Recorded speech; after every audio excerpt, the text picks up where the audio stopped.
Bayangkan sebuah kekuatan yang mampu menghancurkan peradaban dari Tiongkok hingga Eropa Timur.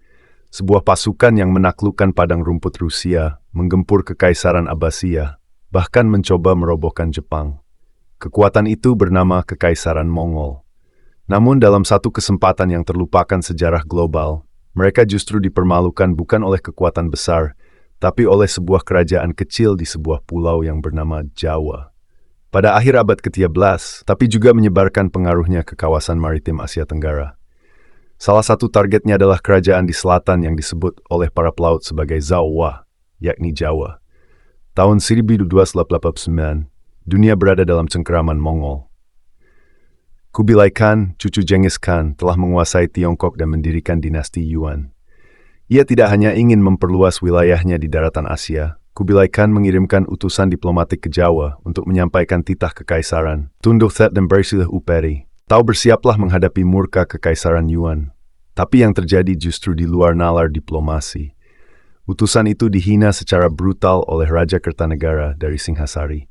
Dalam ritual simbolik yang keras, telinga sang utusan dipotong, tubuhnya dicap sebagai budak, dan dikembalikan ke Tiongkok sebagai bentuk penghinaan telak.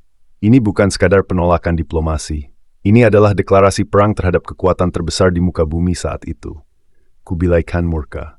Penghinaan itu menjadi cambuk untuk membuktikan bahwa tidak ada kerajaan yang terlalu jauh, terlalu kecil, atau terlalu tangguh untuk dihancurkan. Maka dimulailah persiapan ekspedisi militer yang luar biasa besar. Pada awal 1292, sekitar 20.000 hingga 30.000 pasukan elit dipersenjatai dengan peralatan terbaik dinasti Yuan, dipersiapkan di pelabuhan Quanzhou. Lebih dari 1.000 kapal disiapkan untuk mengarungi lautan menuju Nusantara. Ekspedisi ini bukan hanya ekspedisi pembalasan, ini adalah demonstrasi kekuasaan global. Saat armada besar ini meninggalkan Tiongkok, tak seorang pun dari mereka menyangka bahwa dunia yang mereka hadapi di Jawa tidak sesederhana yang mereka duga. Mereka menyeberangi Laut Tiongkok Selatan, singgah di Champa, melalui Selat Malaka, lalu mengarah ke utara Jawa. Dan ketika mereka akhirnya mendarat di pantai Jawa bagian timur, kemungkinan besar di Tuban atau sekitarnya mereka tidak menemukan musuh utama yang mereka cari. Karena saat mereka tiba pada awal 1293, Singhasari sudah tumbang. Raja Kertanegara telah dibunuh oleh bangsawan dari Kediri bernama Jayakatwang dalam kudeta berdarah. Kekuasaan Singhasari telah diambil alih. Sasarannya tidak lagi eksis, tapi Mongol tidak peduli.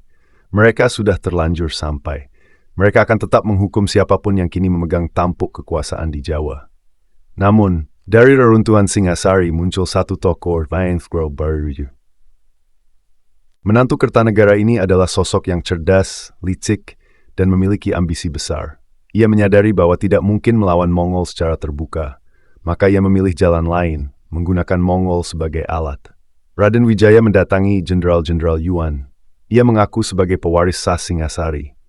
Ia menawarkan kerjasama, bantu ia mengalahkan Jayakatwang, dan sebagai imbalannya, ia akan menyerahkan upeti kepada Kaisar Yuan. Tawaran ini terdengar rasional bagi para jenderal Yuan yang merasa ekspedisi mereka kehilangan arah. Mereka setuju, tanpa menyadari bahwa mereka sedang dipermainkan. Pasukan Mongol dan pasukan Raden Wijaya bergerak bersama menuju selatan. Mereka menembus hutan-hutan dan sungai menuju kota Daha, pusat kekuasaan Jayakatwang. Di sana terjadilah pertempuran besar. Jayakatwang melawan dengan keras, tapi kokor Mongol terbebas.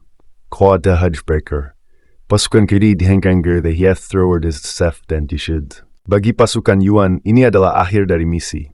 Tapi bagi Raden Wijaya, ini baru awal dari sebuah rencana besar. Ia meminta izin kepada para jenderal Mongol untuk kembali ke daerah Majapahit, wilayah baru yang diberikan kepadanya untuk mempersiapkan penghormatan dan upeti kepada Kekaisaran Yuan. Jenderal Yuan setuju dan bahkan mengirimkan sekitar 200 pengawal untuk mengawal Raden Wijaya ke Majapahit. Keputusan ini menjadi kesalahan paling fatal dalam ekspedisi Mongol ke Asia Tenggara. Setibanya di Majapahit, Raden Wijaya memperlakukan para pengawal itu dengan ramah, tapi satu persatu mereka mulai menghilang secara misterius, dipenggal, dihabisi. Sementara itu, Raden Wijaya mempersiapkan pasukannya untuk serangan besar.